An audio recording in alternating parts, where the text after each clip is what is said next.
लाहौर से कराची जाने वाली सुबह की फ़्लाइट थी। सूरज अभी अभी निकला था और हवाई अड्डे पर मुसाफिरों की चहल पहल अरूज पर थी।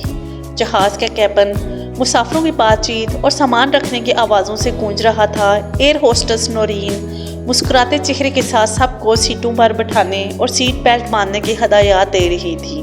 वो एक तजर्बाकार खातून थी जो हर सूरत हाल को हंसी खुशी संभाल लेती थी।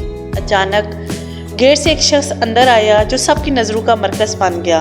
उम्र तकरीबन 50 साल, सांवली रगत पर थकन की गहरी लकीरें, बाल बिखरे हुए, चेहरे पर ऐसी उदासी जो दिल को छू जाती थी।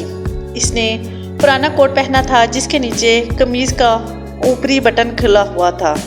वो हाँफता हुआ, टिकट दिखाता हुआ विंडो सीट नंबर 17 पर जा बैठा। इसकी आंखें थकी हुई थीं जैसे रात भर सोना थका हो। साथ बैठी एक जदीद लिबास वाली खातून जो शायद कोई कारोबारी खातून थी, नाक पर रुमाल रख लिया। इसकी आंखों में नफरत और शक था, जैसे सोच रही हो कि ये शख्स वाकई इस फ्लाइट का मुसाफिर है। नौरीन ने दूर से इसे देखा, दिल में शक पैदा हुआ। वो करीब आई और शाइस्तगी से बोली, सर माफ़ कीजिएगा, क्या मैं आपका बोर्डिंग पास दोबारा देख सकती हूँ? शख्स ने पुरस्कून मुस्कुराहट के साथ पास दिया। नौरीन ने चेक किया, कुछ मशकूक नज़रों से चेहरा देखा और सर हिलाते हुए वापस चली गई। वो शख्स जिसका नाम इकबाल था खामोशी से खिड़की के बाहर बादल देखने लगा। इसकी आंखों में एक गहरा सुकून था, जैसे दुनिया की परवाह ना हो। कुछ देर बाद साथ वाले मुसाफिर जो एक अमीर ताजर लग रहा था ने बर्दाश्त ना किया। इसने नौरीन को बुलाया और शिकायत की, सुनो यहाँ से बू आ रही है, मेरी सीट बदलो। नौरीन ने माजरत की, सर फ्लाइट मुकम्मल भरी है, एक भी सीट खाली नहीं, थोड़ा एडजस्ट कर लें। मुसाफिर मुंह बनाता हुआ बैठ गया। इकबाल सब सुन रहा था मगर खामोश। अचानक एक आवाज़ आई, अरे इकबाल तू यहाँ? ये नदीम था, इकबाल का स्कूल का पुराना दोस्त। नदीम अब मल्टीनेशनल कंपनी का CEO था। महंगा सूट पहने घड़ी चमक रही थी। वो हंसकर बोला, यार तू तो कॉलेज का टॉपर था, हर इम्तिहान में फर्स्ट। अब देख इकॉनमी क्लास में ये हालत, मैं तो लाखों कमाता हूँ। इसकी बातों में दोस्ती का मगरूर ज़्यादा था। इकबाल मुस्कुराया, नदीम ये लंबी कहानी है, वक्त मिला तो सुनाऊंगा। इसने बैग से पुराना चश्मा निकाला, हाथों में हल्की सी कंपकपाहट थी मगर आंखें मजबूत। इतने में जहाज़ को हल्का झटका लगा, मुसाफिर घबरा गए। नौरीन ने ऐलान किया, मोहतरम मुसाफिरों सीट बेल्ट बांध दें, हल्के हवाई झोंकों से गुजर रहे हैं, सब कंट्रोल में है। मगर हालात तेजी से बिगड़ने लगे। अचानक जोरदार झटका, जहाज़ हिल गया। मुसाफिरों की ज़ुबान पर दुआएं।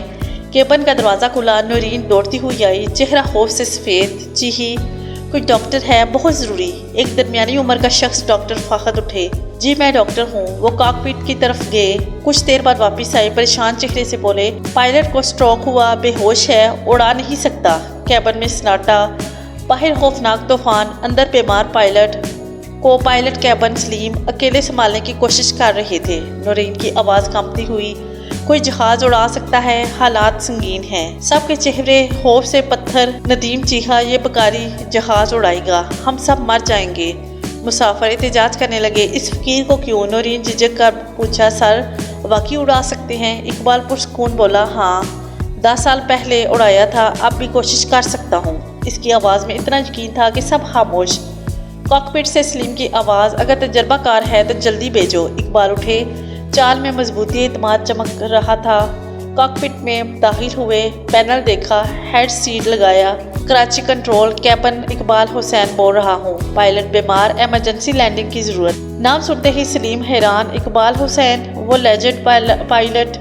जी हाँ, 22 साल पहले 28 साल की उम्र में 312 मुसाफिरों वाला जहाज़ को महलक तूफान में अकेले बचाया था। 10 साल पहले मैकेनिकल खराबी की गलत इल्ज़ाम में नौकरी गई। वो दिन याद आया जब इसने कहा था, मेरा इंतज़ार ख़त्म। अब कैबिन में खबर फैल गई। जो तंज कर रहे थे शर्मिंदा। खातून की नज़रें झुकी, नदीम का चेहरा पीला, बाहर तूफान जोर पर मगर इकबाल के हाथ माहिराना, हर हुक्म दोस्त। जहाज़ मुस्तहकम। कुछ देर बाद रनवे छुआ, कोई झटका नहीं। मुसाफिर सांस लें, मुआवजा। इकबाल बाहर आया, चेहरे पर सुकून की मुस्कुराहट, सब तालियां बजाते खड़े। नदीम दौड़ा, भाई तू ही टॉपर है, मैं हार गया। इकबाल बोला, ये हार जीत नहीं, एतमाद वापस मिला। एयरलाइन अफसर जुनेद आया, सर आपकी फ़्लाइट ट्रैक की बोर्ड नौकरी वापस चाहता है। इकबाल आसमान देकर बोला, नौकरी छीनी मगर हिम्मत नहीं। سب نے سلامی دی، جو فقیر سمجھا تھا ہیرو نکلا۔ سچی صلاحیت کپڑوں سے نہیں دل سے پرکھی جاتی۔ اقبال کی زندگی ایک سبق تھی، اسکول میں ٹاپر، پائلٹ بنا، ہزاروں جانیں بچائی، مگر ایک غلطی نے سب چھین لیا۔ وہ گمنام زندگی گزار رہا تھا مگر اللہ نے موقع دیا۔ ندیم جیسے دوست غرور ہیں مگر اقبال عاجزی ہیں۔ فلائٹ لیٹ ہوئی، مسافر محفوظ۔ نورین نے معافی مانگی، سر ہم نے غلط سمجھا۔ اقبال مسکرایا، کوئی بات نہیں، ظاہری شکل دھوکہ دیتی ہے۔ کراچی ایئرپورٹ پر میڈیا جمع مگر اقبال خاموشی سے نکل گیا۔ اس کی آنکھوں میں نئی امید، نئی شروعات۔